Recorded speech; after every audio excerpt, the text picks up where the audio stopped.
Hello, everyone. Welcome to Monday Live with Alan and Greg and our guest, Adam Savage, all the way from Malaysia. I guess you're Tuesday morning live for us. Yeah, I'm living in the future. Yes. Yeah, it's Tuesday over there. You're our most distant guest, I think. But not, distinct, had, but not distinctive. Yeah. Mm-hmm. Right. We've had Shannon Ireland on, Jim Harrigan was on, but I think Malaysia's much farther. Yeah. Yeah. You're Nice. 12 hours. Sweet. Nice. So what are we going to talk about today? I got a lot of We've been stuff. on our show before. We're kind of loose, and we just talk about books and stuff. When people show up, they tend to ask questions, and what I will do in a minute or two is I'll ask you just to talk about a book or two that you've recently read or currently reading, so people get to be more familiar with what you like to read. But I like to postpone it for a couple of minutes because I got some criticism from people that say I can't always show up on time. Right. And you guys are already talking about the books, and we're already done talking about the books, and they're going like, "Oh, now you're talking about weather." So we'll start off with very easy. Like it's so miserable here in Virginia right now. It's just like, oh, I feel for you. You walk outside and you feel like you're taking a shower, but there's no water. Wow. And that's just that time of year. And like the rest of the year, it's not that bad. Virginia does not have as good as weather as the Pacific Northwest. Yeah, I've been to Virginia once, long ago, and I want to say Richmond, and I cannot remember much about it, even what time of year it was. So, yeah, but it seemed nice. I was there last October, and I loved the weather. I was really impressed. And the part where, like Fredericksburg, has a lot of trees and like forestry. Really reminded me of. I mean, if you can't live in the PNW, that's pretty close. Mm-hmm. But weather's been great here. Well, kind of high. I had to turn my AC on at nighttime, but it's pleasant during the day. So we got Constance Campbell. She found us. Yeah. Book chat with Pat. Hey, Pat. Lee Geitz, I'm here. I'm late again. Lee, you're only about 2 minutes late. And I was just discussing that I hold off the book discussion for people like yourself who don't show up on time. So you get to hear about what we're reading. So you're right on time. I barely showed up on time. So read by Fred. Hi, folks. Happy Monday, Tuesday, Malaysia. Can't stay for long, but wanted to drop in and say hello. Well, I appreciate it. Fred, all the way from Canada. Mm-hmm. Constance. Hopefully, Fred will get in a question. Yeah, he always asks really smart questions. It's like makes it easy for me. Mm-hmm. Lee's saying, "Yep." Oh, we got Ginger Bibliophile. I can't remember if she's ever been on the show before. Yeah, I know. Her name's Kat. What? Her name's Kat. So you should get along famously with her, Greg. Show everybody your hat. Oh, it says Cat Daddy. I'm being political tonight. Cat Daddy. Another bibliophile. She is another, but she's the ginger bibliophile. Yeah, she's in Georgia, I believe. I don't know. I've seen a couple of her videos. Yeah, I like to buddy read with her. Mm-hmm. She reads like new books and stuff. Like me, I try to sneak a new one in every so often. Within the last 5 years. Well, I rely on the BookTube Prize for my reading of relatively current book. They're usually a year behind, but that's my current reading. Yeah, see, I go to the library a lot, and they have new books based.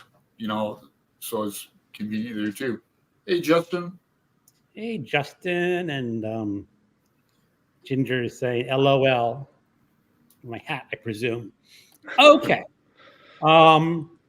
We've given them enough time to start showing up. So, Adam, as the guest, you get to discuss or talk about a recent book that you've read or something that you're currently reading.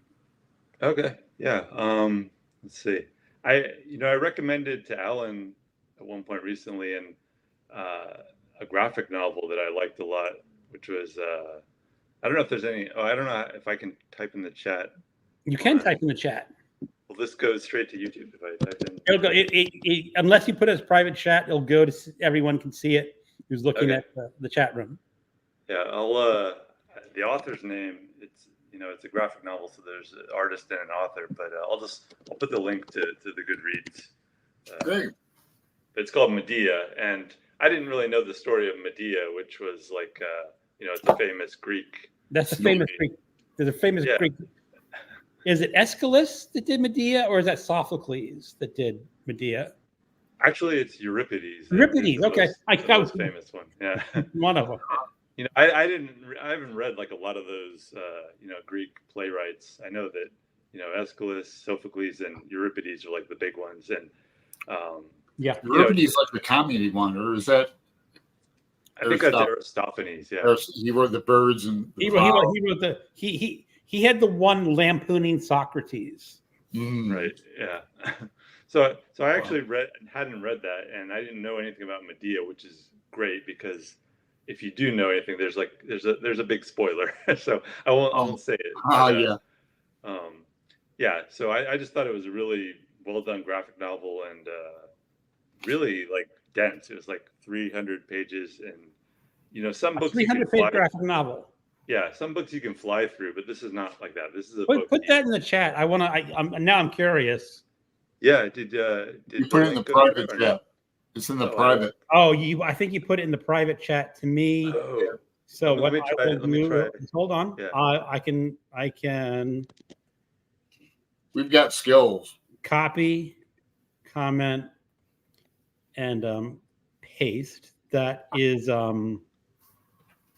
so everyone can see that. Oh, I think I linked to the French version because it was originally in French, but there is the English translation is what came out this year. So there is an English version. Yeah, we'll definitely get that and read it. Yeah, we like graphic novels. That was a great book. Yeah. Do you do a lot of reading of graphic novels, or is that? Yeah. I think for fiction, I read much more graphic novels than novels, and that hasn't always been the case. And but I think growing up, like I can remember certain things that like when I was around 10 years old, it seems like when I discovered comics in a way that I'd never really seen them before, and I really got into them. But at the same time, I was reading, science fiction and a lot of other.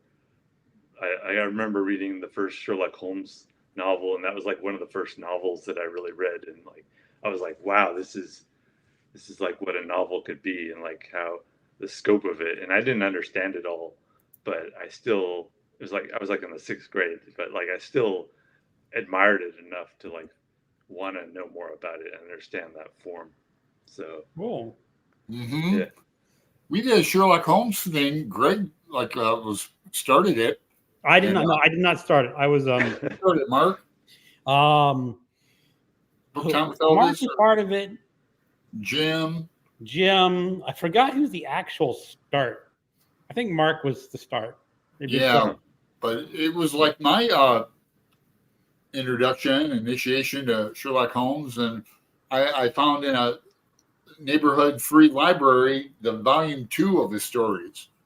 So before I even knew or joined the group, then I bought volume 1. I really enjoyed it and learned a lot. Can't wait till next year too. Yeah, you should join us, Adam. We could have used you in the Ulysses group, although I mean we had a great group, and I'll mention that later. But yeah, we could have used your expertise.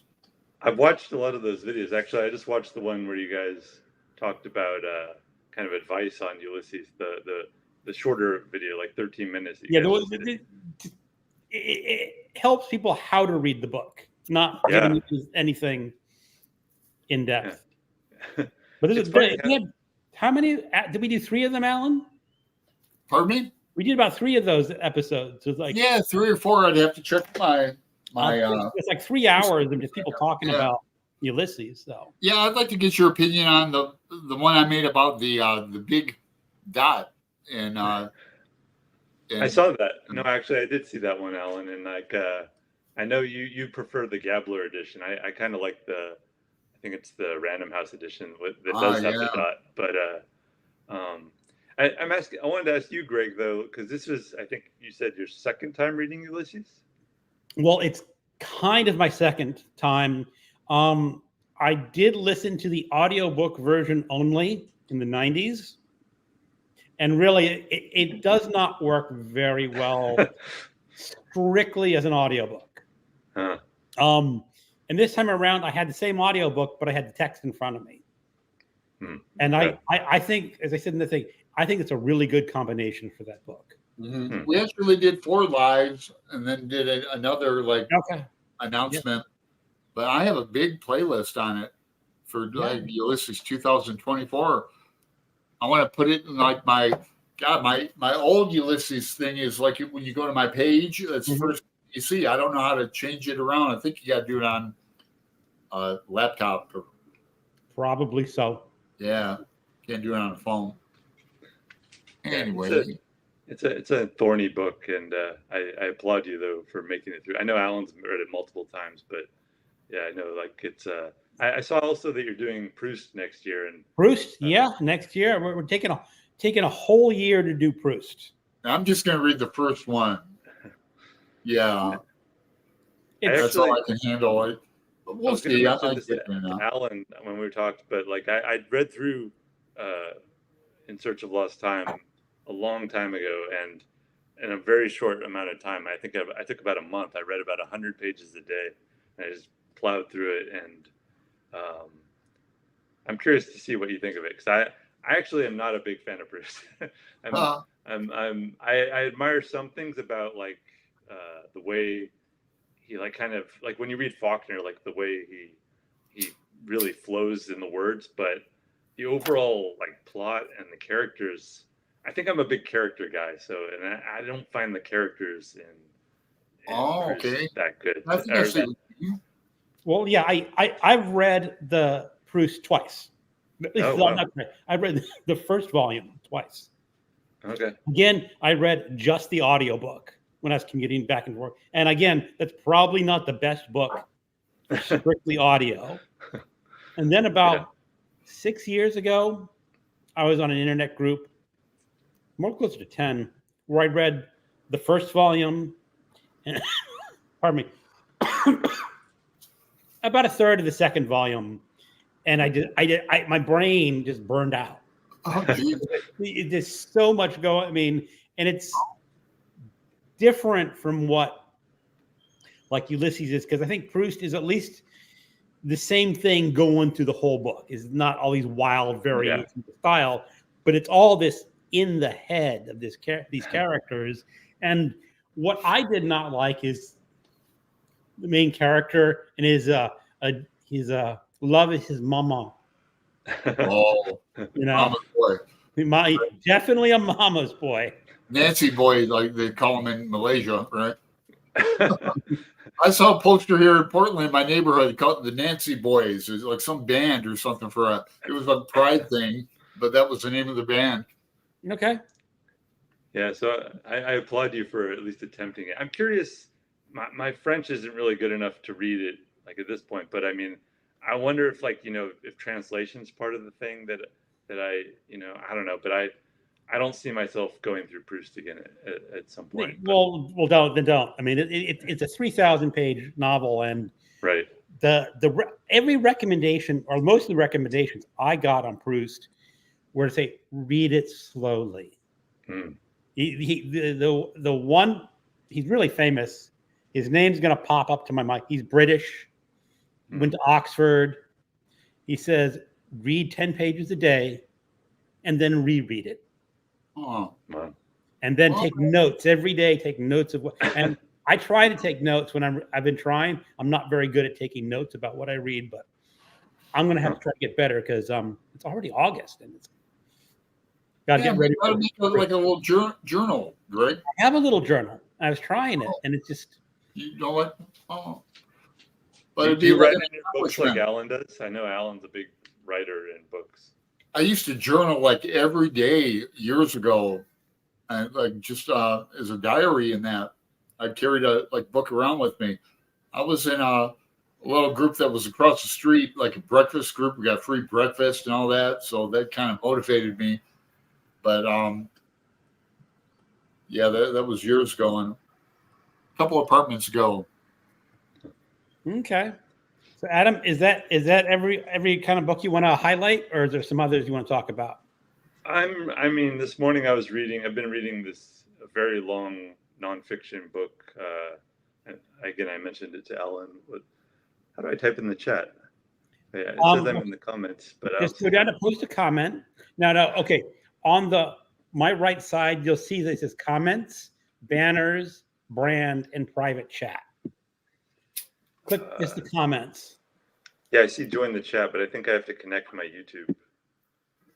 Oh, if you're not on YouTube, yeah. If your StreamYard isn't connected, then it may not work. I'll go through YouTube itself and I'll find this. Anyways, the book title, it's actually a bestseller right now. It's called Outlive. I don't know if you guys have heard of it, but I've not heard of it. I'm not. Yeah, it's very well written. It's I'm very critical of I don't like to read bad books, and I'm enjoying it a lot. So like I'm about 25% through, and it's very dense. It probably gets more technical than some people would like, but I'm really enjoying the. Now, what's the basic premise?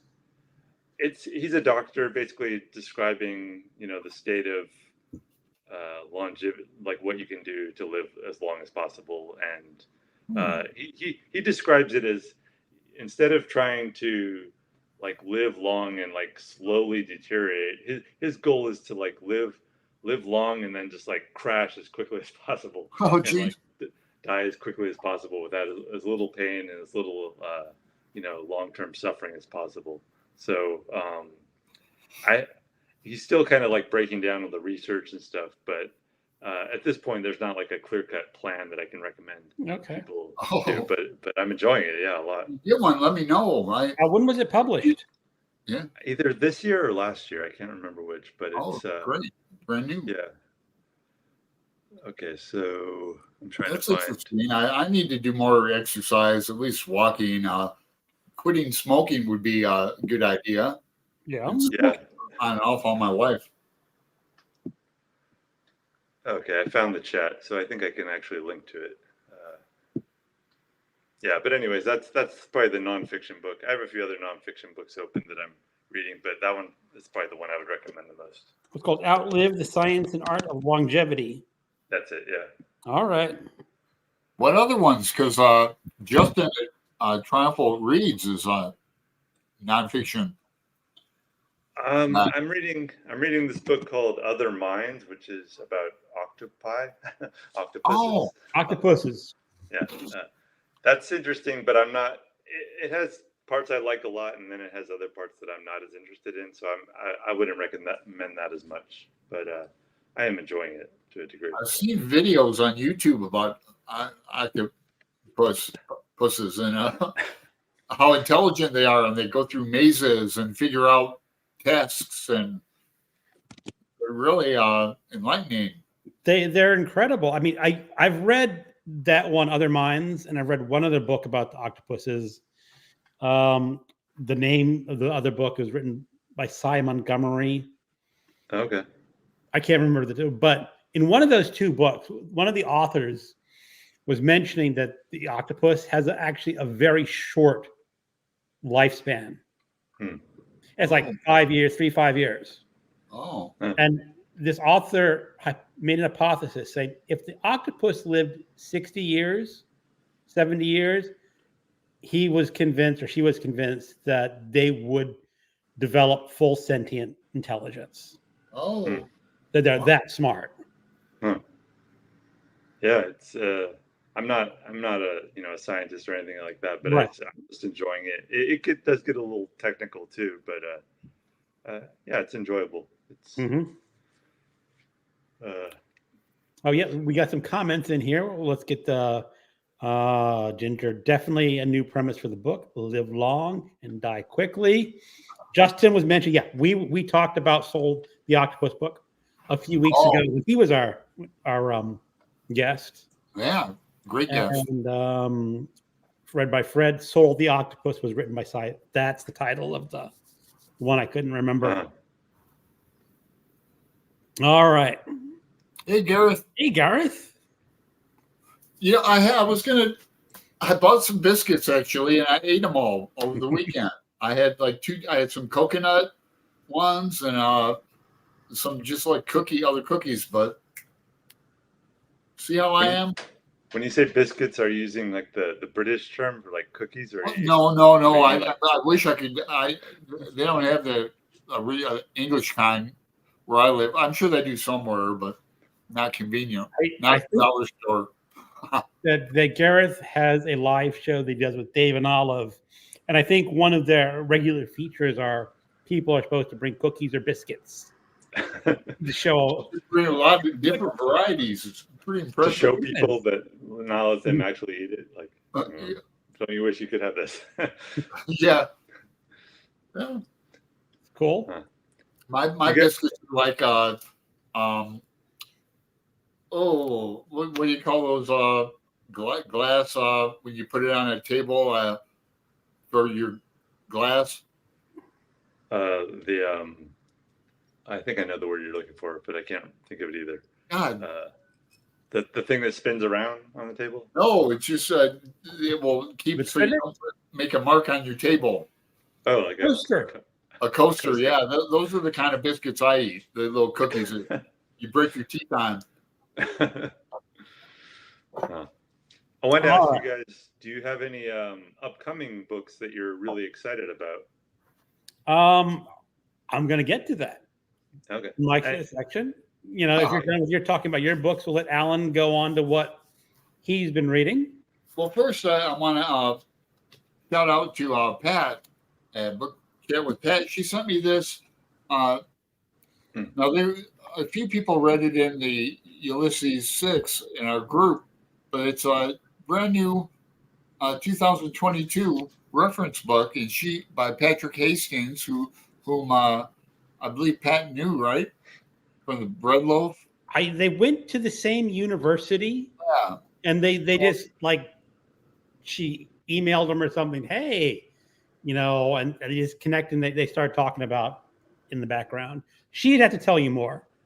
Right. So thanks, Pat. Yeah. And I'll read this before the year's out. It'll be like my bedside book. I'm in a group with Hannah. Join her at Hannah's books. You're doing Sing Unburied Sing. Okay. Yeah, I've read this before and even reviewed it, but I forgot about it. And but I'm liking it.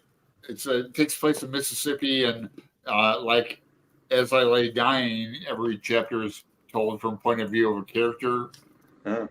Is that contemporary or historical fiction? It's contemporary. Well, I don't know. Would you call it historical, Greg? Because I have not read Sing Unburied. I had too much on my plate to read that. But I'm just getting into that. About 50 so pages. This book also is told from character's point of view every chapter. And Civil War, I mentioned it last week. I'm going to review it probably tonight. Change my shirt and review it, really, this won the Edgar Award last year. James Lee Burke, really enjoy him. He's still alive, American writer. Southern, takes place in New Orleans, and he mentions Fredericksburg a couple times, a battle in there, Greg. That's about it, Faulkner in August. Keeping up with that, the group's lively. Cool. Yeah, it is. In the group, Greg, in the Faulkner I'm in the group. I read my first few chapters real quick, so now I'm letting the group catch up. Okay. And I feel like I want to stay on course because a couple people have read it. After a week or two, the details start fading. So I want to make sure next week that I'm online with everyone else and reading the book as everyone else is reading it instead of jumping ahead. Good. Well, we appreciate that. That'll be good. So what have you been reading, Greg? Well, I'm listening to a book for the Booktube Prize in nonfiction. I'm not going to say a whole lot about it because I'm supposed to not talk about the Booktube Prize books. Well, you can just mention it. You talk about it here. I can talk a little bit about it. It's called It's called Master, Slave, Husband, Wife, and it is not like biography, the history of two escaped slaves. Oh man, they were living down in Georgia, and the wife was of mixed race and could pass for white. So she dressed up in men's clothing and pretended to be a young gentleman traveling with her slave so they could flee up north into Philadelphia. I would like that. It's all I'm saying is I don't want to give anything. You can't give it a little bit. I mean, anyone who wants to read it, I think it's fine. It's well worth reading or listening to. I'm listening to the audiobook. What's it called again? Master, Slave, Husband, Wife by Ilyana Wu, something like that. So I'm also doing As I Lay Dying, but I'm also doing Garbagus. I do Garbagus every year. So You're a host. You're a host. I'm a host. I'm another booby file reads for Playboy for the articles for Garbagus. And how do you find? I think I just saw this article about like the greatest books of all time. Like it was like a statistical collection of the data about which books are greatest and so on. But it opened with like some quote. Let me quote it exactly. It's like a Schopenhauer quote. Are you talking about Playboy magazine? No, it was in The Economist, which I grew up on Playboy. That's a great magazine. I mean, even the articles. I always read the the fiction in it. They had great interviews. Yeah, man. Yeah. So I have been. What I want to do also is read a short story every day. That's trashy because I don't think short stories and novellas get enough love on BookTube. Mm-hmm. So I've been, and some of the story. Oh my God! If I have Kindle Unlimited, which is sort of like your access to self-published stories on Kindle, and some of them are just so atrociously bad. Makes you want to write again, huh? Hell no. No. I never want to write again. Get money. But the last one I read was called Milked on the Ranch. Milked on the Ranch. I don't want to show you the cover, but it's basically just a cover of a woman's cleavage with very large boobies. And the premise is, if you ever read the science fiction novel In the Barn by Piers Anthony. I know him, but it's a really odd short story of a man who's able to travel to different not dimensions, universes. The theory that each universe can coexist along with ours, and he has the ability to travel in and among these universes.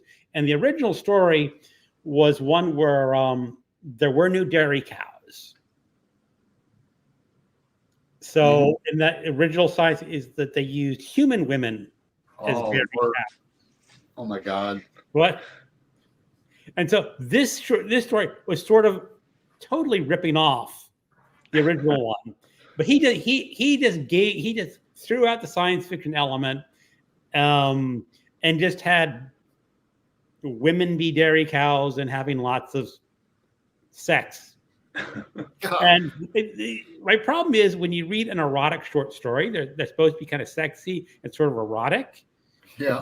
This was just clinical, you know, and it's just like, no, you got to put a little more work into it. I can't imagine. I really can't.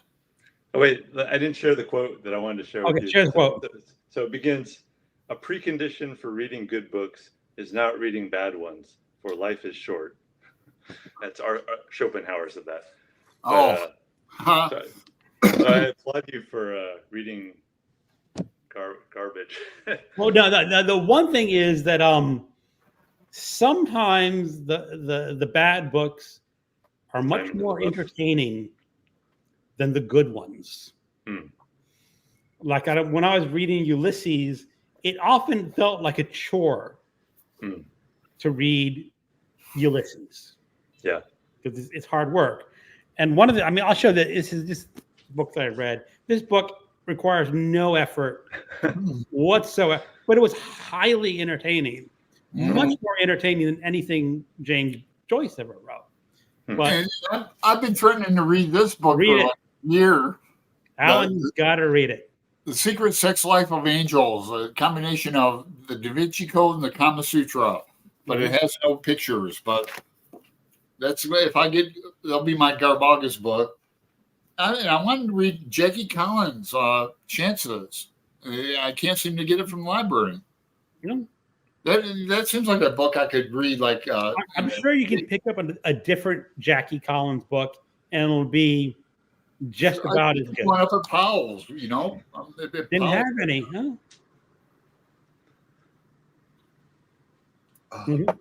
Pardon me? So no, I'm just saying that's what I'm doing a lot of the short stories.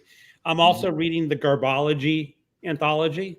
Yeah, I haven't received my 2 copies yet. I have the electronic version, but yeah, I have the electronic version that I'm reading. I've read Gareth's story, Itch, and I commented to him privately. I really enjoyed that. Okay, well, I know Gareth has a story. Yeah, it's called in this anthology. I have not read it yet. So then MJ is in there. And, I read MJ's story this morning. Cool. Jim at Mystery Mayhem is in there. I have not gotten to him yet. So that's my month. I'm having lots of fun. I have this one. What does it say again? Children of the Black Sabbath. Children of the Black Sabbath. All right.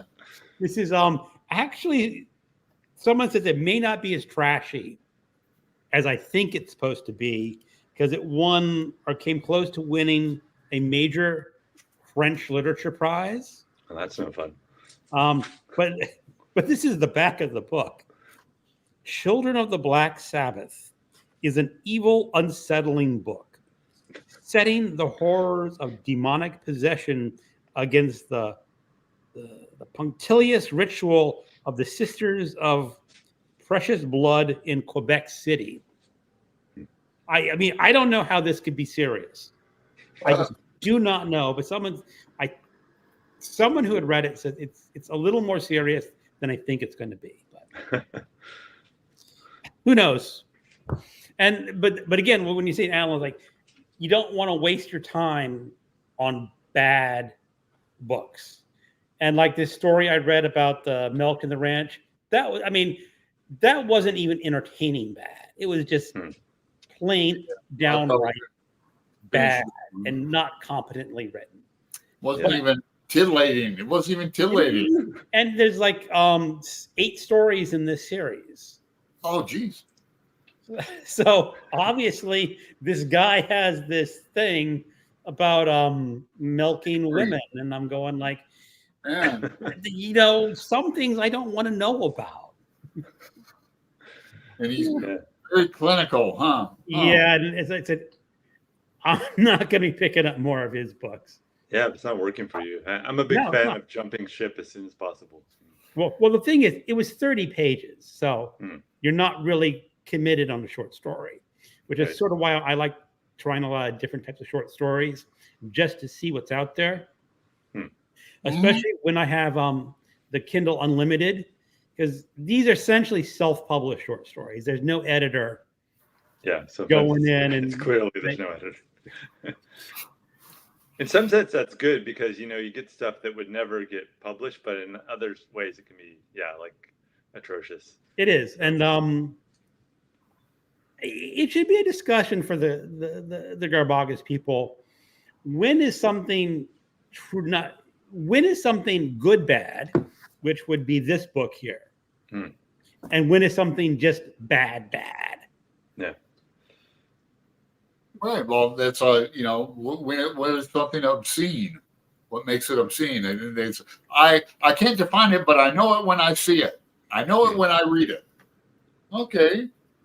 Well, I think the Melt on the Ranch was trying to be obscene, and it's like a guy in his basement living with his mother who's never had a real girlfriend in his life. And Greg's going, you gotta get more obscene for you're not really passing the bar to. Mm-hmm. So that's my month. And we got some questions. I like how you mix the Faulkner with the garbage, like kind of the high and low. And I'm reading the nonfiction for the BookTube prize as well. So Gareth has a question. Adam, I have a question. Who are your fave authors? Oh gosh. Well, I know Alan and I are both big Joyce and Faulkner and Pynchon fans. I think those are three of my favorite fiction authors. I mean, I was going to ask you guys this too, because I was thinking about authors that I liked when I was younger that I don't like as much now, that were big influences on me. And I was thinking about in high school, like who were my favorite authors? And I kind of thought of three. Robert Heinlein, Grant Morrison, and Alan Moore are probably like the three big, and they're kind of, all of them are kind of science fiction, fantasy, a lot of those elements. And I think nowadays, like looking back, Heinlein, like I don't really read it all anymore, and I don't know if I would want to, but I still read Grant Morrison and Alan Moore, but even them, like I feel like you outgrow authors. So I mentioned last time though, my favorite living author is still Mark Lehner. He's Oh, that's right. Yeah, That's he's still right. my favorite. He's the one that I'd be most excited about if he had a new book. Yeah. Now, you mentioned Heinlein is for Rocket Summer. I reread Stranger in a Strange Land. And it's really kind of curious about how outdated that book is. When I was reading some comments, it was published in 1961, but he started writing in the late 40s, like 49 or 48, and he wanted to push issues that he knew people would not want to accept. Right. Which, for like it's free love and getting rid of religion and capitalism. Right. I vote for that. But nowadays, the free love aspect is just kind of doesn't work anymore, especially in today's society. I mean, he had no mention of STDs whatsoever, Right. And happens at party, and everyone just having a good old time, and it came across that Heinlein was a dirty old man. Oh, geez, yeah. Writing that book. I really want to read that. There's a 2-volume biography of him. That I'd actually be more interested in reading that than any of his fiction now. Could be. But I like biographies. Yeah. Yeah. Read quite a bit. No. Yeah, but I think the things I liked about Heinlein when I was younger, like he had a lot of, like you said, like very transgressive ideas about how politics work, how culture works in society, and he just like wanted to mess with people like that. But on the other hand, reading it now, like his characters are so two-dimensional, I find, and like they're either smart characters who are kind of like Heinlein's voice, or there's idiots, and like so I'm really, like I said, I'm big on character, and I feel like his characters are just very weak in a lot of ways. Adam, have you read this book? Oh yeah, of course. Have you? That's what, Because we're going to read it next month. I'm going to try to read it, Alan. When I promised to read that book, Oh, I did not know that I was going to be going on a week-long cruise to New England, Canada. right. So Well, we'll postpone it for sure. I think I probably should postpone it because I don't want to bring my 1,000-page hardcover. No, I was just butter. No, yeah, can hurt somebody with that book. yeah. I see another comment asking about my favorite Alan Moore piece of work. This is maybe getting ahead of ourselves because. Oh yeah. Well, I can jump ahead. What's your here again, Gareth goes, what's your favorite Alan Moore piece of work? Well, I was going to mention these aren't published yet, but he has 2 books coming out, 2 books in October that I'm excited about. One of them more than the other, because one is a book he's been kind of hyping for like over 10 years. It's his nonfiction book on magic. Oh, wow. It looks pretty good. It has a lot of illustrations, a lot of collaborations with artists. So I'm looking forward to that. That's also, magic with a K, I presume. Not in the title, but yeah, it's like, it's not stage magic with rabbits and hats. It's the other, yeah. So I'm looking forward to that. And then he also has the first novel in a 5-part novel series that I'm less enthusiastic about because I haven't been as happy with his prose as with some. I think you've read Jerusalem, yeah, and that's a mixed bag. There's some really amazing parts in that, but then there's other parts that I don't like at all. Like so I'm cautiously going to read that. I think it's called, I can't remember, The Great When, or I'm getting the title wrong. But like, or something. Great When. They said it's a 5-volume. Yeah, it's like the Long London Quintet or something. It's going to be 5 books, and it's about 330 pages. So both of those books are coming out like within a week of each other, which is kind of interesting. Yeah, I'll look out for that. Yeah, but my favorite I would Alan Moore probably book, read his fiction book. At least give it a shot. The magic one is I have to say I don't believe in magic, like the Crawley type of magic. Well, luckily you don't have to, because magic believes in you, Greg. Well, I think his approach and my approach too is that magic is basically art. I mean, art and magic are synonymous. They're ways of, synchronizing brains around the world like we're doing right now. This is a form of magic affecting how they act, how they think. Yeah. I like what Crowley said. Reality. So that's all magic is. It's you don't need to put on a robe and have a wand or anything like that. You can if you want. It helps. That's not required. Yeah. You know what Crowley said about magic? This is made out of golf pencils from prison, and it's like see the seams it's perfect. It took the dude like 10 times to do it for me, but I've had this since like the 90s. Do you wear that on a necklace or anything? Yeah, you can. It has like a whole thing in it, but yeah, I don't know why because it's lacquered in that. But I like Crowley's definition of magic: the art of now I'm going to forget it. The art of science and the ritual of art, something like that. Damn it! Let me find the exact one. It won't take me long to find it. All right, but Adam, you were talking about things is really kind of interesting about how your reading tastes change over time. And when I was like middle school and high school, I was all science fiction and fantasy and horror. That was my jam. And then I went to university and I sort of got into literature. Mm-hmm.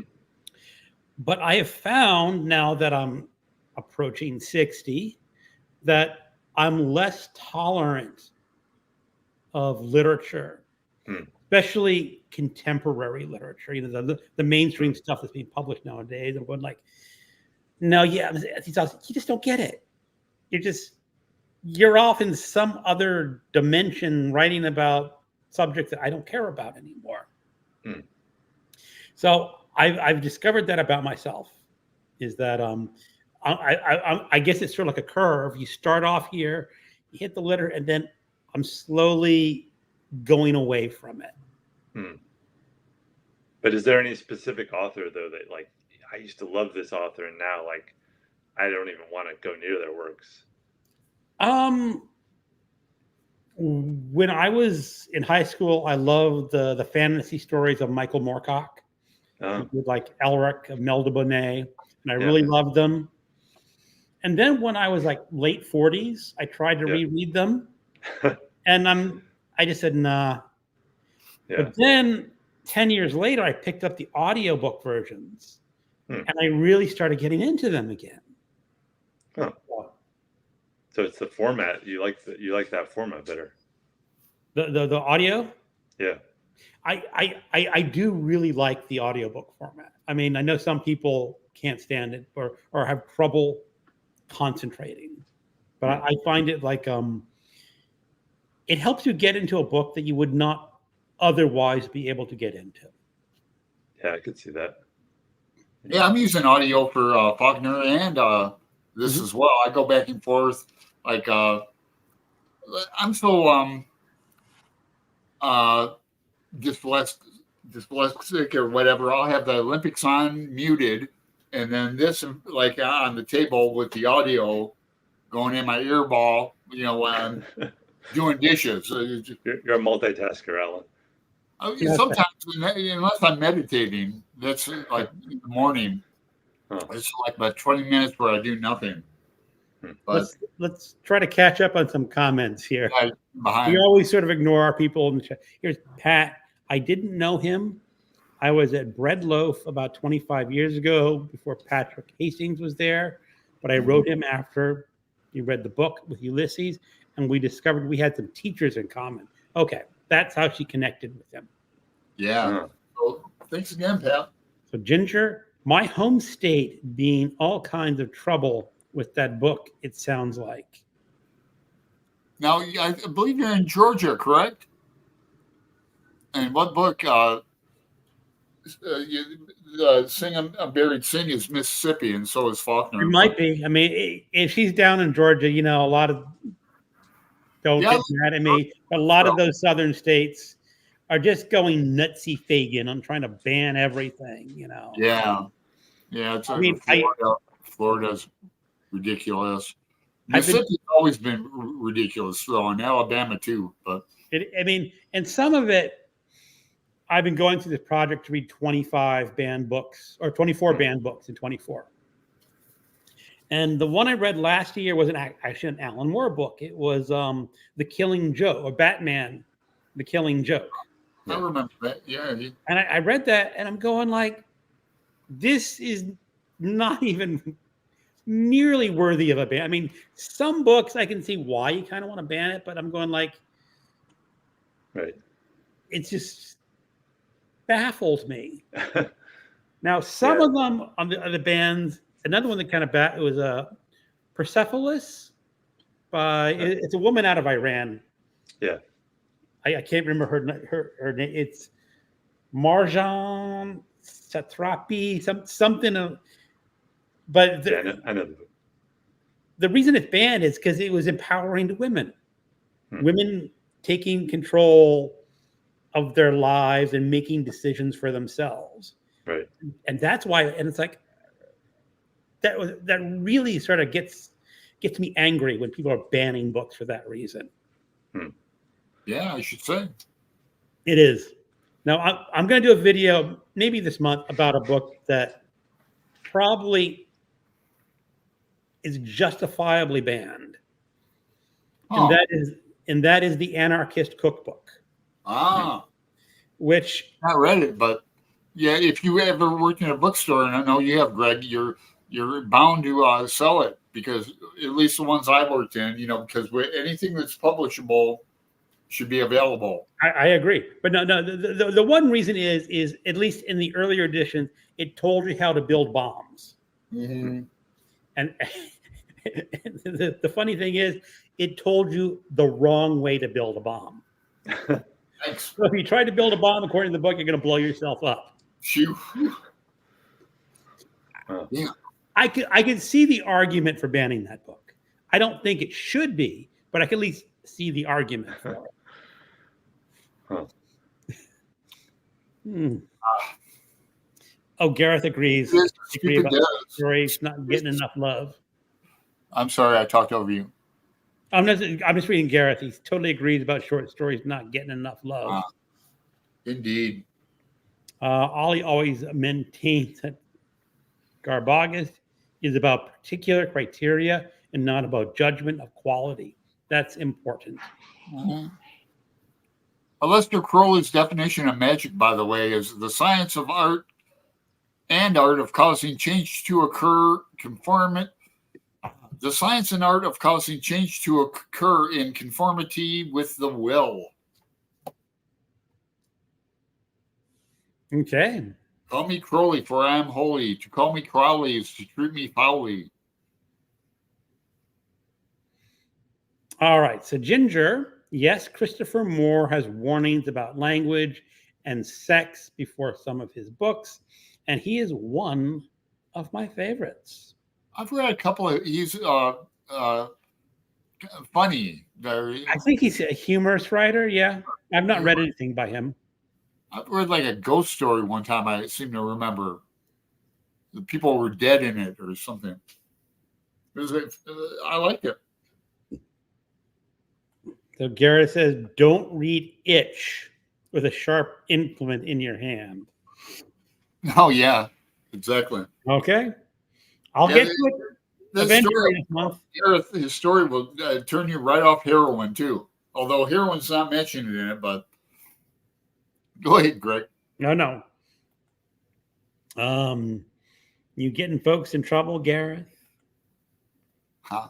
She's not allowed sharp objects anyway. Yeah, right. I'm getting constant feedback about how it makes people feel. I guess he's talking about itch. Yes. I think I can sort of just from your description, if you're feeling an itch and you have a sharp object, you're going like, maybe, I don't know. Mm-hmm. Constance, well, that sounds awful. We've already done the best Alan Moore. Oh, here's Constance. Hey, Adam, do you like Philip K. Dick? Oh, I couldn't hear you. I think you're muted, Adam. Myself. Can you hear me now? Yes. I was going to say it actually says Philip K. Duck. It does say Philip K. Duck, but I know what she's talking about. I haven't read Philip K. Duck, but I've read a good amount of Philip K. Dick. I kind of like his more like his less known books. Like there's a few like The Zap Gun, which is such a weird book because it's about this Cold War scenario where this like comic book artist creates ideas and they somehow emerge into reality, and it's like he wrote it in like just a few weeks or something. He just cranked it out, but it's like so trashy, but it's also has a lot of weird ideas. So yeah, I like Dick. I haven't read him in a long time, but boy, it's my favorite one. I like Valis too. Yeah, First Lover Fat. Yeah, classic. My buddy read this with a guy. He's not on BookTube anymore, but I didn't annotate this up, but I have a lot of like Post-it notes in it, and I'd like to reread it. And the it's like part of a trilogy, right? I think the trilogy was forced on by the publishers. Oh, right? They said this is a trilogy. Yeah, it's really not really. It's not really. The second one, The Divine Invasion, I didn't really like. The third one, what is it? The Transmigration of Timothy Archer. That was okay. A bizarre. I mean, that's not even a science fiction book, really. Yeah, definitely not part of a trilogy. It's just a forced trilogy. Yeah, I want to get around to rereading a lot of his books. Hmm. I read with Gareth, was it a year or so? We did Flow My Tears, the Policeman Said, which I actually kind of enjoy. It's very trippy, the way Yeah. Philip, no one does the mind screw like Philip K. Dick. Yeah. I remember I liked also A Maze of Death. I liked Martian Time Slip. Those are I a liked lot of his earlier books. A lot of his 60s books.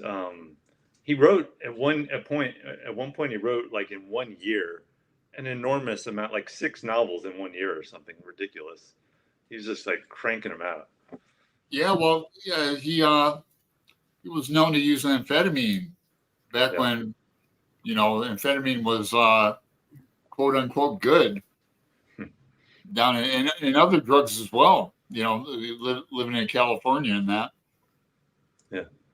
Yeah, he's a great writer, right? And then he's claimed to have been like visited by alien intelligence and that. You don't go down the rabbit hole on it on YouTube. He's talking about it. I have no doubt that he believed it in some degree or another. But now you don't believe in magic or aliens, Greg? I do not believe our planet has been visited by alien life forms. I'm not saying there's not alien life forms somewhere out in the universe. I just don't think they visited us. And probe Midwestern wise with in their bottoms or whatever they claim they do. It'd make a lot of sense if they had, though. Alan, I've never personally probed a Midwestern farm wife's bottom.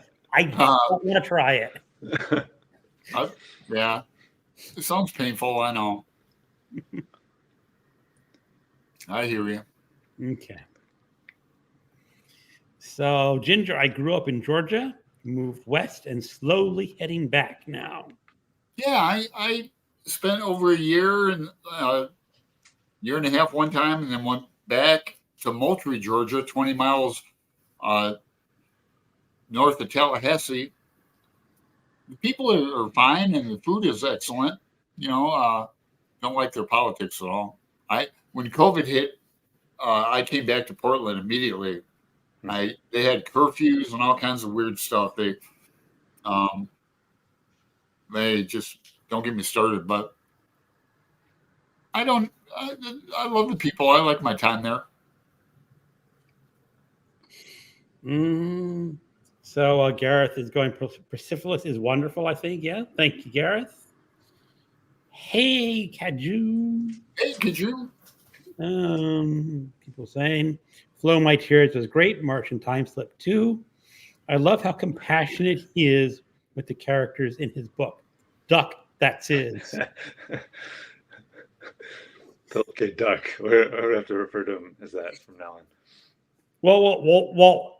Interestingly enough, is if you do a book review with PKD and your closed caption, his last name will be edited out.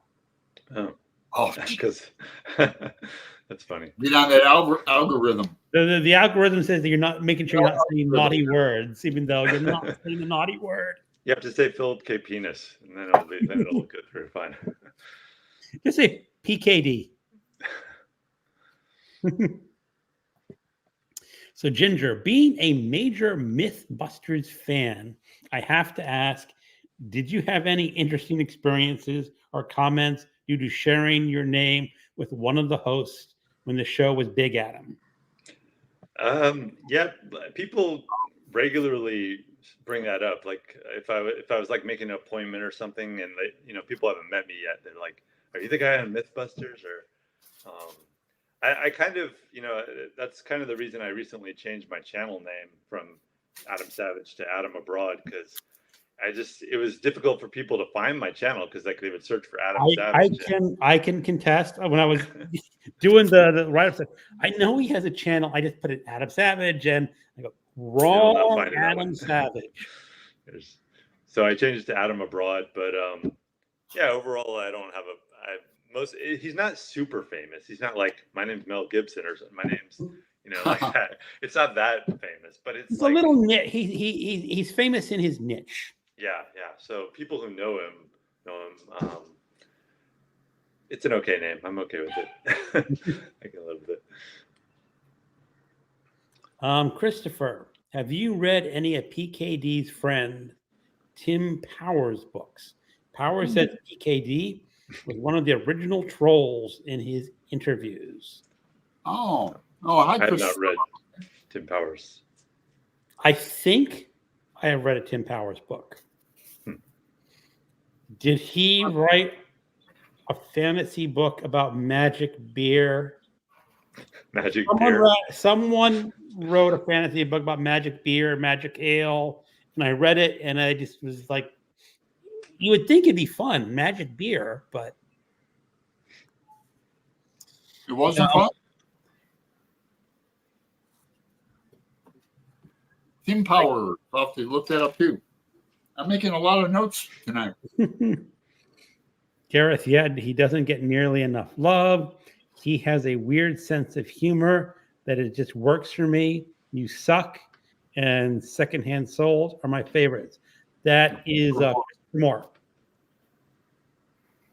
Yeah, he's one of those guys like, I was talking to Kat about Tom Robbins. I want a buddy read Jitterbug Perfume with her. Like, she's having a hard time getting it from her library. No, wait a second. You've recommended, I think it was Another Roadside Attraction is the one. Yeah, like that one. It's about Jesus Christ and his dead body and stuff. You like that one, Greg? I've never read Tom Robbins. He's an author that I have wanted to read. He's cool. He's still alive up in like Seattle area. My friend, what would you recommend? H, commenter extraordinaire, gave me his the city he lives in. I'm just going to try to write him general delivery. Why? Why bother him? Well, I want to get his autograph. Maybe he'll write me back. And then if he does, I'll send him up some books to inscribe. I used to do that when I was a kid, send like famous writers or books. And like for example, he's long dead, Tom Snyder, that TV host, Tom Snyder. He was a late night host. He smoked cigarettes all the time. He had a book out back in like the 80s, and I sent it to him, and he inscribed it and sent it back. Okay, so the Tim Powers book is The Drawing of the Dark, and that is about the magic beer. I can't really recommend. I did not like it. I read it back in when did I read that book? 2012, and it's an older book from there. It's like 20 years old. Yeah, great. Now it's like 30. Everything you've read back to like 90s, don't you? Yes, I have every book I've read since December of 1990 in a database. Oh wow! Yeah, it's pretty cool. So Ginger, yes, GA politics are definitely a mess, especially given I grew up as the lone white girl in the ghetto. Oh, okay. I'd hate to meet you in the back street alley with a blade or something. No, like Marjorie Taylor Greene, her district. I went down a rabbit hole on her one time. It's right by Atlanta. It butts up right to Atlanta, like it's northwest of Atlanta. It's like unbelievable to me because Atlanta's so cool. It's kind of scary. Number of decades, at least 10 years ago, before when we were living in the Seattle area, my wife was actually thinking of moving to the Atlanta area. Really? Because just the way her job worked, she was stationed in the Seattle area, and they had satellite offices in Dallas, Fort Worth, Atlanta, and DC. And because they were all working remotely, her boss was in Atlanta at the time. See. So she flew down there for a meeting of some sort, and I tagged along, and we were actually looking at some homes. I guess it was called Woodstock. there it's sort of in that general area. You the northwest of Atlanta, I think. And I don't know where exactly, but wow, you could I have been in wonder her district. if I moved, I would have been in her district. Oh my God, Greg, that's crazy. I don't. That would have been funny. I don't think I would get along with her. Yeah, that'd been a disaster. I'm childless cat daddy.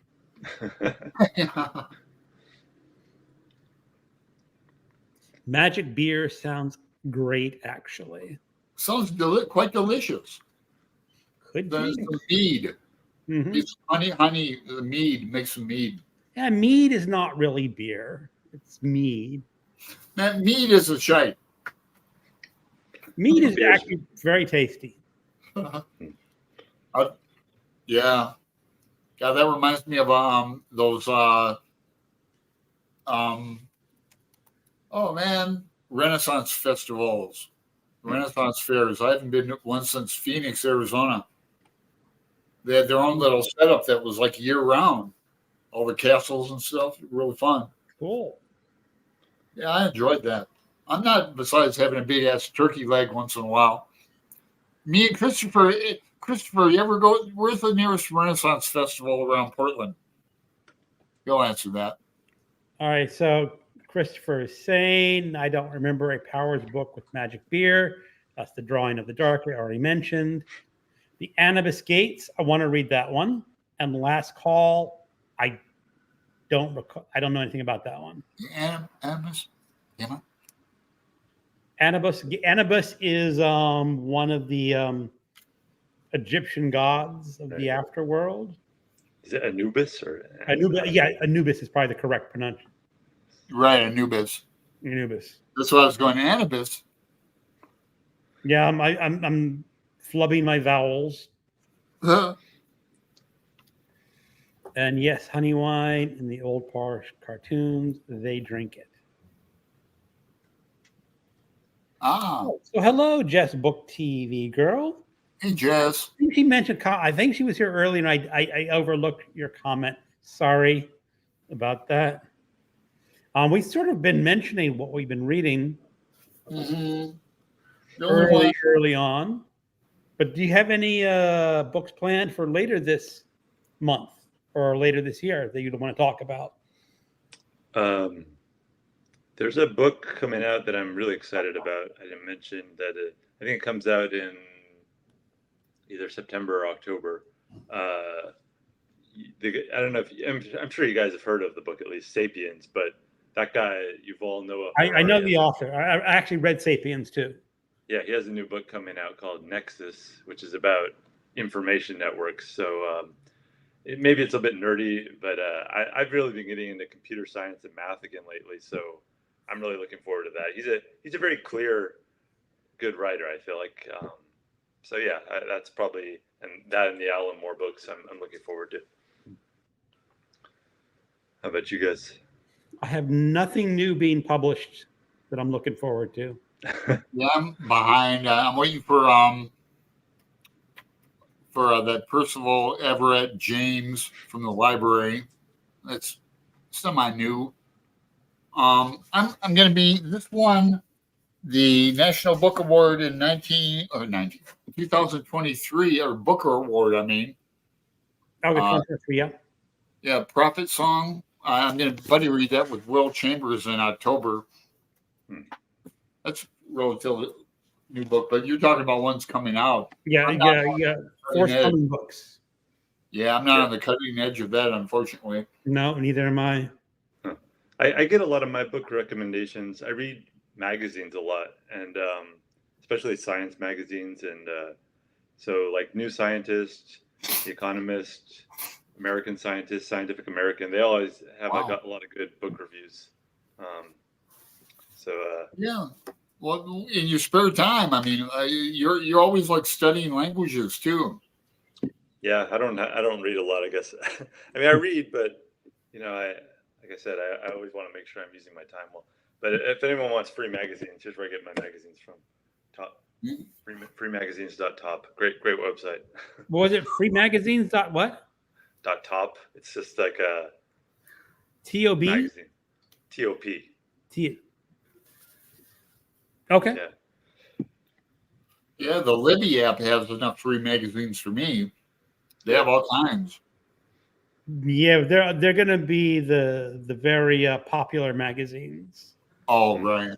They're not. I mean, well, you did mention Scientific American. Well, that's actually a very popular magazine anyway. So Yeah. So yeah, I mean, as I said, I'm not really following any new authors right now. I do follow two. One is Tana French. She does mystery novels in Ireland, and she's very good. Right, you were talking about her last week. No, a couple of weeks ago, but she takes her time.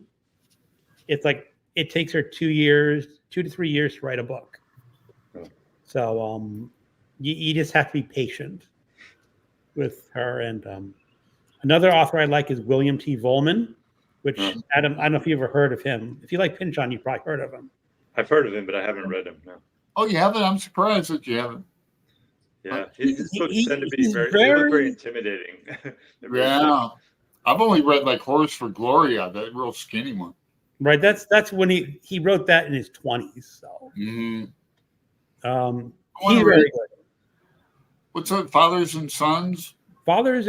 He has this sort of series of books he's writing called The Seven Dreams, which is going to be 7 books about Europeans and their encounters with the Native American Indians. And it's set over different time periods. So there's really no crossover characters. They're just a thematic series. Like the first book is what's it called?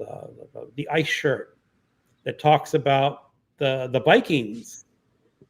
If they came to the United States, in Canada, what kind of encounters would they have had with those Native Americans? And then he wrote one, Fathers and Crows, which is probably my favorite. Those are the Jesuits trying to convert the Iroquois Indians, not too successfully. I just pulled up Tanya French. They've got like 55 books and 12 audiobooks. The Searcher should I start that series or should I start In the Woods? The In the Woods is her first book. It is not really characteristic of what she's going to be doing in her future books. All right. And then she's getting down what she wants to be in her second book, The Likeness, which actually is my least favorite of all of her books. It's sort of like, young authors have all this passion to write a first book, and then they open up to write a second book, and she just didn't know quite what she was going to be doing yet. And then her third book, called Faithful Place, is probably my favorite. Can I start with that? You can.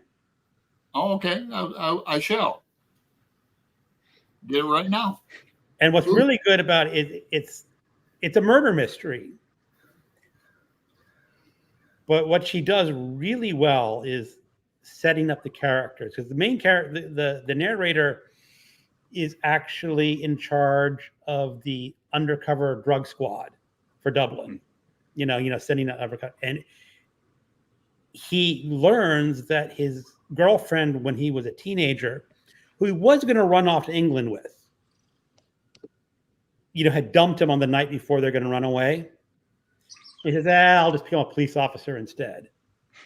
Well, he learns that she was murdered on that night 17 years ago. So then he's not really doing the murder investigation. First of all, he knew the victim, and you can't do that. It's not his job, but he's investigating the murder. So you get that part, and the actual character who's doing the investigation is such a PKD kind of guy. You know what I'm saying. Yes, yeah. No. You absolutely detest that character. But what she likes to do is, when she writes a book and there's a narrator,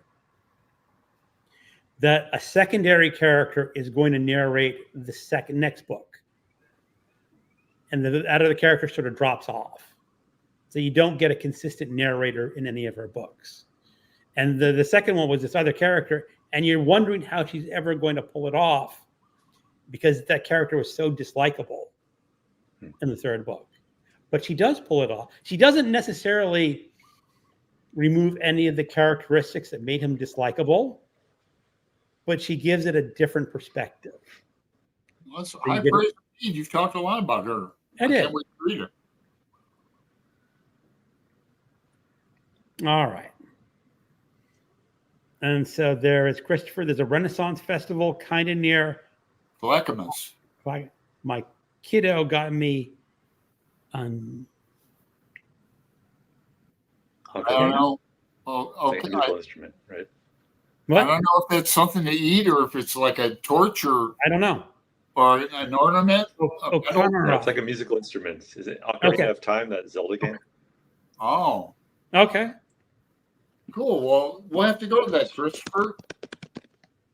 So Constance has a new Jackson Brody novel by Kate Atkinson coming out in September. I think she can hardly wait. I guess she likes her. She can hardly wait, or she She can can hardly wait. She says, you can't hardly wait is what I think she says. Cool. Drew says Jeff Strand's horror thriller Veiled about some guy dating a girl with a lot. Jeff Strand is absolutely hilarious. He does horror comedy, which normally you wouldn't think horror and comedy go together. But Interesting. I think my favorite book by him is called The Sinister Mr. Corpse. Huh. It's a book narrated by a man who basically comes back to life as a zombie. Huh. You mentioned horror comedy. Actually, one of my favorite TV shows is only 6 episodes, but it's a horror comedy. Garth Marenghi's Dark Place. It's hilarious. It's so I've heard what happened was there is a character called Garth Marenghi in that series. Yeah. And Criminology says someone actually went back and wrote one of those books that he was supposed to have written. he's just I think you would appreciate him as somebody who reads more horror than I do, but like he claims like that he's written more books than he's read, and he's just like this. He writes these sleazy, books that are like really thick, and he loves his own work so much, and It's fun. I don't know. I love that show. I've never seen the show, so I can't comment. Yeah, it's on YouTube. It's only 6 episodes. Are they half-hour episodes or hour episodes? Like 20, 30 minutes. They're okay. It sounds like a British show. very British. Okay. Because I always liked the British version of TV where they had a series where it's like each year is like 6 episodes, and they don't drag it on for like 20 episodes and pull out long. They really get it concise and make every episode count. All right.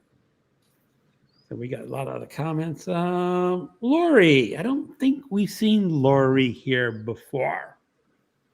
He's talking, I have just finished Valis, and I loved the different things the author did. But before that, I finished Duck's Newburyport and hated the things the author did. Could you recommend some books more like? I'm trying to think. Is Newburyport? Is she talking about Philip K. Dick and Newburyport? What novel would that be? I feel like she's she's talking about 2 different books. Duck's Newburyport is she's the daughter of the biographer of James Joyce. Oh, okay. So it's not Philip K. Duck. No, it's not. It's not Philip K. Duck. It's just Ellman. I don't think she was here for Philip K. Duck, but There's a lot of Richard Duck references Ellman. tonight. The biographer of Joyce, Richard Ellman. yeah, her last name's Ellman. Is it Lucy Ellman? I think so. But it's a 1,000-page novel in one sentence. No. Sounds very Faulkner.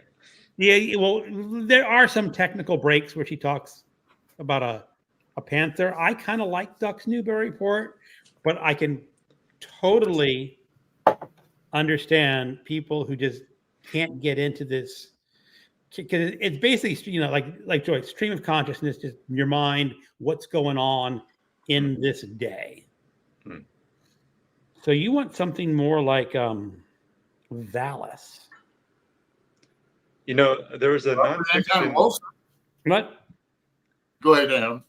Well, I think you're going to say Robert Anton Wilson, right? And yeah.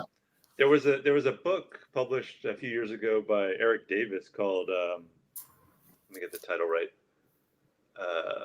It was basically a biography of sorts of Terence McKenna, Robert Anton Wilson, Philip K. Dick, and Robert Anton Wilson. They all three claim to have had this kind of alien encounter type thing in the 70s, and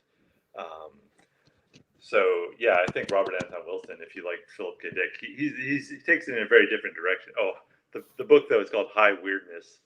It's kind of like the biography by Eric Davis. I like Terence McKenna a lot. I've been familiar with him for decades.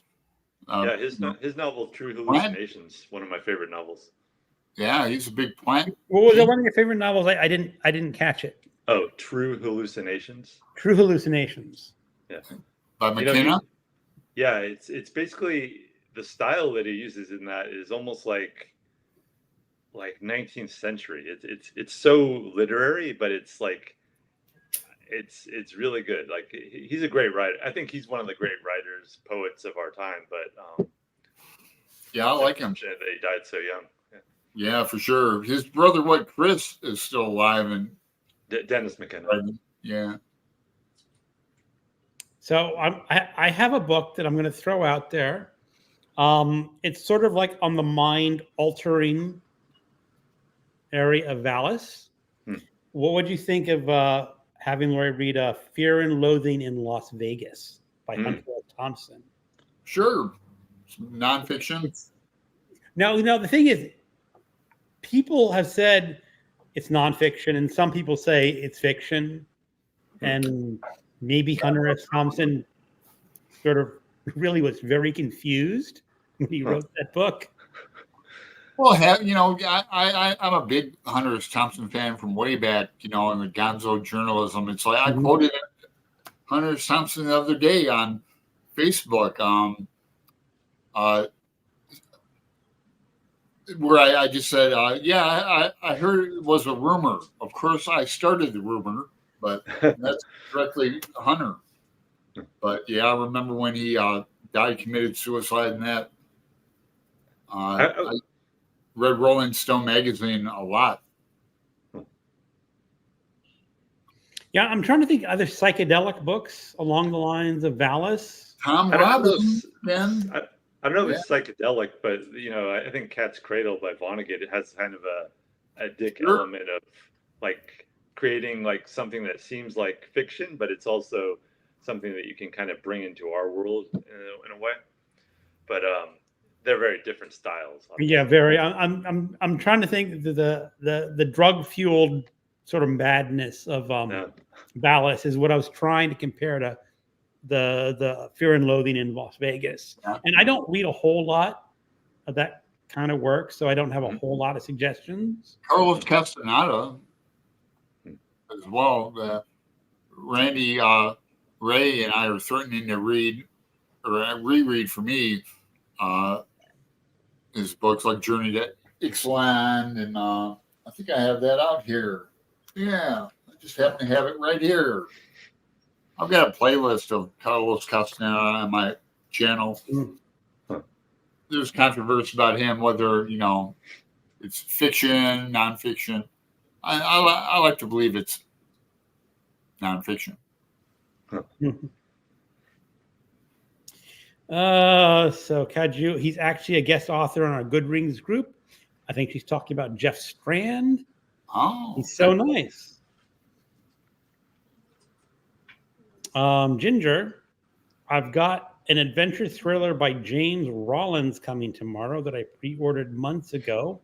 Yeah, reading a retelling of Swan Princess by K.M. Shea on KU. I'm bummed out on horror after finishing it. After finishing It by Stephen King. I think after finishing It by Stephen King. Okay. I think I saw the short about it was her longest book she ever read or something like that. Oh yeah, I love it, and I like James Rollins. He's like he wrote some book about like with a Knights Templar theme in it, and he's like oh god, what genre? I guess He used to do like action thrillers, and then he branched out into fantasy. And there you go. I've picked up a couple of his books before, but never actually got started on one. Like you read like a first chapter, and I'll put not right now, and yeah, that kind of stuff. I do remember reading that he used to be a veterinarian though before he became an author. Oh. Now I did read It, but I read that when it was a brand new book out in hardcover back in the 80s. So speaking of Stephen King, what? Speaking of Stephen King, I was going to ask you guys, do you have any? One of the few books on writing that I've read is Stephen King's book, which is great. But do you have any other recommendations for books on writing, specifically? Yeah, I do. Fiction or novels or. One of the, it's a book actually on screenwriting called something that has a cat in the title too. And maybe a little less specific. I'll find it. Saving the Cat, something like that. But a lot of fiction writers use that book for. Is it Don't Shoot the Dog or don't? Or I'll find it. I know my wife bought that Saving the Cat book.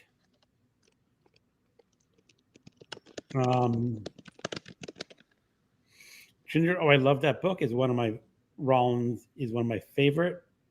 Kowalski is part of his Sigma Force series, and now is my favorite character. Yeah, it's called Save the Cat, and on Amazon you can get a copy for Audible for $15. Wow, it's $23 now. $24 to buy a paperback. Save the Cat. Blake Snyder, I read that decades ago, but that's a great writing book. All right, thanks. Okay. Are you thinking of writing something, Adam? I've been chipping away at a kind of a novel for like 5 years, and I'm a very slow writer, but I used to write more, and I kind of have been wanting to get more into it. So I just was looking for something to kind of keep me going. Yeah. Well, Brian Bookish is here. Maybe I was about to say, Brian. Hello, Brian. He might have a suggestion. He's got a nonfiction book. He's got a nonfiction book that he just published. Oh, yeah. What's it about? The book is MacArthur's Bloody Butchers, and it's about a group of men in the Pacific arena of World War II. Yeah. Interesting. It's the second book. People say Brian's going to be a guest. He is August. Wait a second. We are in August. Next week, maybe? I don't know. I have to check the schedule. Mm-hmm. So Constance says a scanner darkly for Lori. That might be a good one. Who's our guest next week, Alan? That would be Jim at Jim's books reading and stuff. That's going to be a special time too. Yes, that'll be a special time. And then Brian is on the 19th. 19th, okay. Lori Vallis definitely reminded me of Cat's Cradle. Thanks for the great Rex. And thanks for these streams. I'm a fan. Well, thank you, Lori, for showing up, because if no one showed up, it'd be very different. Yeah. So Charles Klein, Novelist as a Vocation by Hiraki Murakami. A very good book on writing. Great. Thank you for the recommendation. Yeah. Mm-hmm. Another I haven't. Have you guys read Murakami? I've only seen that movie. I've Drive read My a Car. number of books by him. You like it? I basically like his books. I know some people get annoyed. I mean, I don't. They just get annoyed with him. But the ones that I like are the Wind Up Bird Chronicle, I've heard of that. Kafka on the Shore, I've heard of that too. 1Q84, the long one, and there's another one of his early ones. I'm drawing a blank. It was published before the Wind Up Bird Chronicle and Kafka on the Shore. I did not like it as much as the Wind Up Bird Chronicle or Kafka on the Shore. It's one of his earlier books. I think he's one of those authors that really grew into writing after he started publishing. And some of his earlier books are just not the best out there. Yeah. Did you see Drive My Car? Pardon? Did you see the movie Drive My Car? No. Oh, that was good. Okay. Here's Christopher. If you want to write by Brenda Ullin is so good, not technically, but extremely inspirational. Yeah. I like Natalie Goldberg. She's written quite a few books on writing. Natalie Goldberg, I read a lot of her stuff back in the day. Okay. Yes. Bird by Bird by Anne Lamott. Oh yeah, that's a great writing book. Yeah, I like her a lot. Yeah, I've heard of that one. I haven't read that. I'll have to check these out. out. Funny. She's great. Brian's coming out. Elements of Style by E.B. White. It's more nuts and bolts and ideas. And I've heard Bird by Lamont. It's the same thing I did. Now, the thing about Elements of Style is it's gone through a number of different editions. Right. I have the third edition, which when I was in college, that was the edition that everyone wanted to read. And I remember that it uses advice, which is now totally ostracize you. Antiquated. All of the advice. And the advice in the book was on the undefined pronouns. When it's a singular pronoun, what do you use? Right. And the advice was just use he. It encompassed male and female, and he gave all these explanations of why everything else were bad. And now, if you did that nowadays, you would not get published. So there's probably a fourth edition, or maybe a fifth edition of Elements of Style, where that is changing his recommendations. Right. Huh.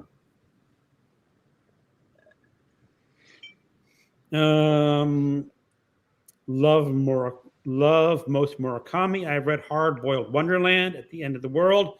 That's the book that I couldn't name, one of his earlier books. And Brian is going, that is very true. I guess he's talking about my criticisms of Elements of Style. Yeah, I show Elements of Style here in a fourth edition. I think there's 4 editions now. Well, my guess is that it's probably due for a fifth then. Just the way just if you were to go back in older books, you can almost tell when it was written by the style it's written in. You can pull it out. Because the one thing I remember when I was in high school and you're listening to your teachers on how to write, and they say, the average English sentence should be 20 words long. People are counting their words. Well, the idea was they don't want you to do short staccato sentences. But I have heard that it's now recommended that the sentence is 10 words long. Someone who's more in tune with modern writing theory and writing suggestions can either confirm or correct me on that. I think though, it's obviously a style element that, it's good to have variation, have some sentences with 2 words, some sentences with 40 words. It's well, yeah. The whole idea is that if all your sentences average around 20 words, and then you have a 5-word sentence or 2 words, it just packs that punch that you're condensing. right. It's like, you had a good boxing things like good right hook or good left hook in that sentence.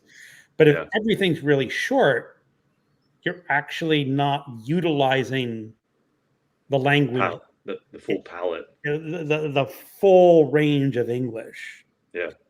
But I think the idea is that a lot of modern readers don't have the concentration to get a 20-word sentence on average, or even a longer one. Like going back to Faulkner, some of his sentences just go on for pages. Now, some of them you were probably run-on sentences technically, but yeah, there has been this sort of I don't know, invasion is the word, but like since, I don't know, in the last 20, 30 years, I feel like prose has kind of gotten this very kind of Malcolm Gladwell style of like keep it simple and kind of stay away from being poetic and being like, and I kind of want like a little pushback against that. You see the prose that like ChatGPT creates, and it's like so lacking in personality for me. Like and I don't want prose to go in that direction. So I hope that it's Greg would know about crushed. Chat. I've used ChatGPT a couple times. They write me a story, and I give it basic outlines. Yeah. And sometimes it's really kind of curious. Sometimes it gets it right, and sometimes it misses the mark. Right. But it's very surface. There's no depth. Oh yeah. To the story. And what's really kind of curious is that I signed up for what's that website where you can get the new releases? Oh, IDK. What? IDK. I know it have all not lit. It's going to come to me in a second. It's where you sign up and you can ask for like advanced releases of books, so you can review them. And as a newbie, you don't have any real say. You can't say, I want the new book by this famous author, because they're not going to give it to you. Right. If you suggest a book by an unknown author, they're much more likely to give it to you, because anyone who's reviewing it is reviewing it. Yeah. And so they had one that is available to everyone. Anyone who signs up can download this book and review it. And I started reading it, and I swear it was just like ChatGPT in style. Yeah. And I was wondering, I never made it past chapter 3. Did this author just feed in the description, have ChatGPT write her book for her? Oh yeah, people are definitely doing that nowadays, and it's like, oh yeah, I think you're not supposed to.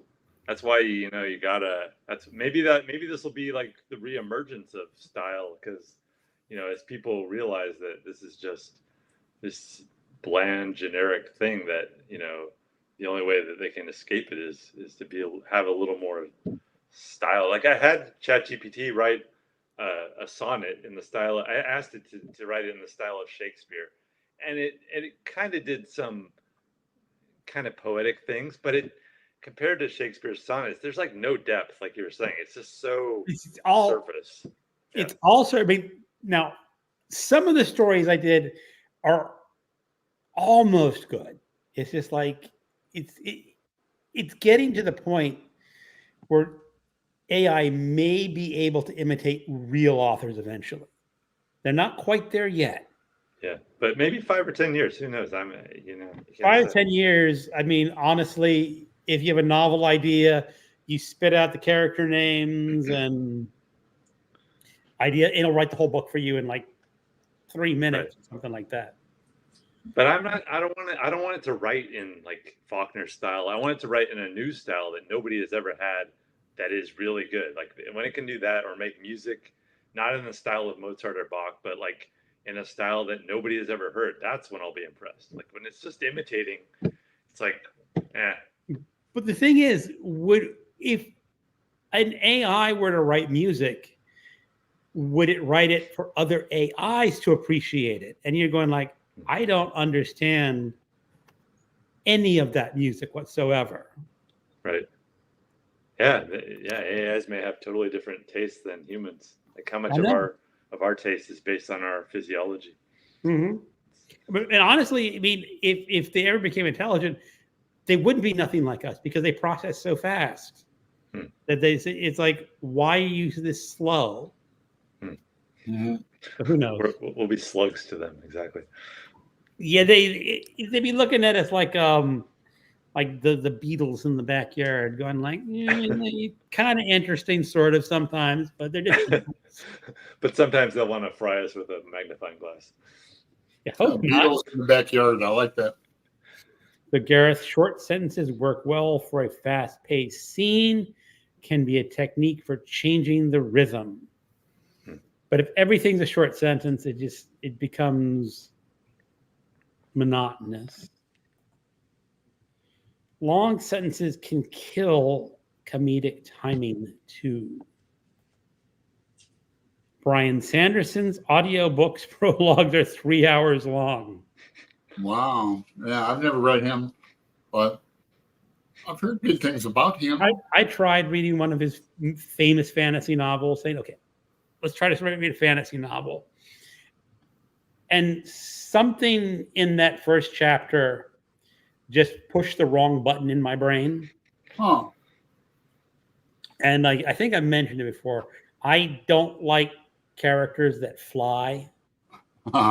Yeah. You know, yeah. and it's one of my things is like, I just totally turns me off. And I think they had like characters cast a magic spell and fly across the room or something like that. And I said, nah, just don't even bother starting the book. Well, it's important to know what you like and what it is. You don't like. I mean, obviously, some people don't have a problem with that because he's wildly popular. Mm-hmm. Constance says, doesn't ChatGPT only imitate? Essentially, I mean, I tried when I was writing, giving it story ideas. I said, write a story for someone with a college education about this subject. And really, it just ignored that college education thing and just wrote it on that 10th grade, 8th grade level. Mm.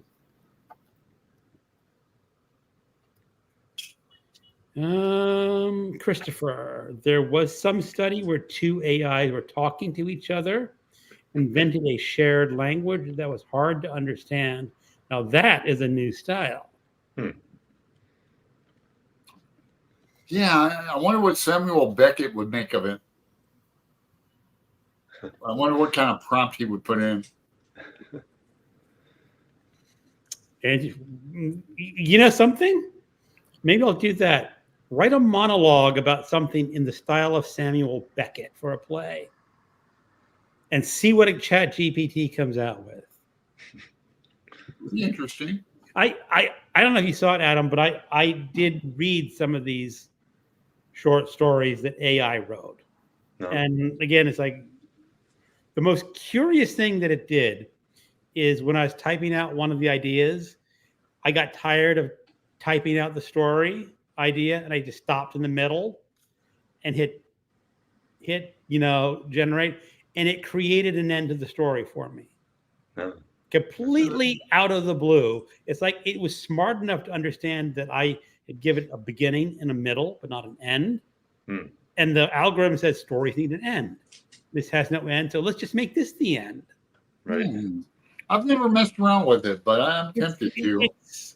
It amused me for like 2 weeks. Yeah. A few things, and then I sort of like don't care anymore because they're not good.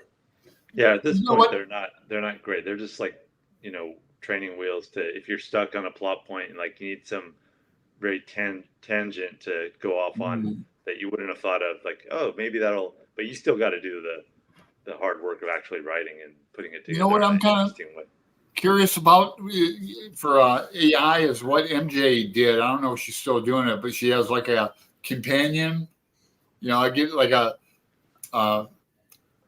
name called Maureen from Ireland, just to keep me company and like while I'm multitasking. You know, MJ's calls her what, like babe and something else. Kind of funny, but like you probably entertained me for a few days, and yeah, I just don't need the. It's more like an assistant to help you with your to-do calendar. I might like it. I don't know. I threatened to get a robotic dog. Keep me company. It gets lonely over here, Adam. You know. So, Gareth, if AIs wrote books for each other, I'm assuming they prefer ebooks to physical books. Yes, of course. I presume so. All right. Well, gentlemen, we've been at this an hour and 45 minutes. Yeah. All right. Time flies. Probably about time. Yeah. I wanted to show off some product for Adam. I know they have like dispensaries in Thailand. Do they have dispensaries in Malaysia? No, definitely not. No. Yeah, we can get hashish up here in Portland and stuff called crumble. They just hammer. Yeah, we're really spoiled up here. And this little, this is they call it a cartridge. It's like real high THC. I smoke it like it's it's my companion. Yeah, if I'm not in Malaysia, I've thought about I don't know if you guys know this, but if you're from Israel, you cannot come to Malaysia at all. Like you're not allowed in. And you're not allowed in. So I thought about if the whole Middle East thing keeps heating up, it's possible. Malaysia at some point may say, you know what, Americans, you're not welcome here. And I'll have to go to another country. So who knows? Now, is Malaysia mostly Muslim, or is that? Yeah, they basically have the political power. There's a good amount of people from India here and people from Chinese ancestry too, but the majority is still Muslim. And okay, I didn't realize that. Yeah, definitely. So it's definitely one of the more like liberal Muslim states. They're very right. There's a lot of diversity, a lot of tourists here, but it is still a Muslim, for the most part, government. Yeah, they don't even allow like drinking alcohol. No, you can buy alcohol. It's a different part of the store. It's there are bars. There's neighborhoods with bars, but there's neighborhoods like my neighborhood with no bars, 0 bars. I like your travel videos a lot. Like so everybody go check out Adam Abroad is his channel name. Yes, Adam Abroad. It's linked in my description. So if you go not like he needs any help. You've got like 5,000 subscribers, don't you? Yeah, more than us, but you guys are growing pretty rapidly. So and maybe in year number 7 I'll break 1,000. We need to come up with something to get Alan. Yeah, I've got like 911. It might be 910 by now. You got great thumbnails, Greg. I think they're very catchy. So yeah, he's doing really good with that. I've been utilizing AI a lot on my thumbnails. And what do you use? Like what website do you use? I switched over to the place called Ideogram. They're rather new. I mean, you have a free version that's a little limited, and I pay like $8 a month. And basically I can do like 400 pictures a day, which I would never even come close to that amount. But the thing is, I pay because it's $8. I will never miss $8, and at least you're helping this company. With that funds. That's cool. I wanted to compliment you on your tan as well, Greg. Look how tan he is. I'm not really tan. It's just this hat is making me. And again, people say I'm my cat daddy hat. We haven't seen it yet. All right, gentlemen. Yeah. Well, it's been fun. Thank you, guys. And Adam, thanks so much for showing up and being a repeat. Yeah, it's your Tuesday morning. I'm surprised I made it on time. Like you picked the time. I mean. Yeah, it was a combination of like when I thought there would be the least noise, and yeah, so Okay. I'm glad it worked. All right. Well, I'm so glad you made it. And everyone in the chat room, I'm glad you made it too. Yeah, me too. And we'll see you somewhere on YouTube. All right. All right. Thank you, guys.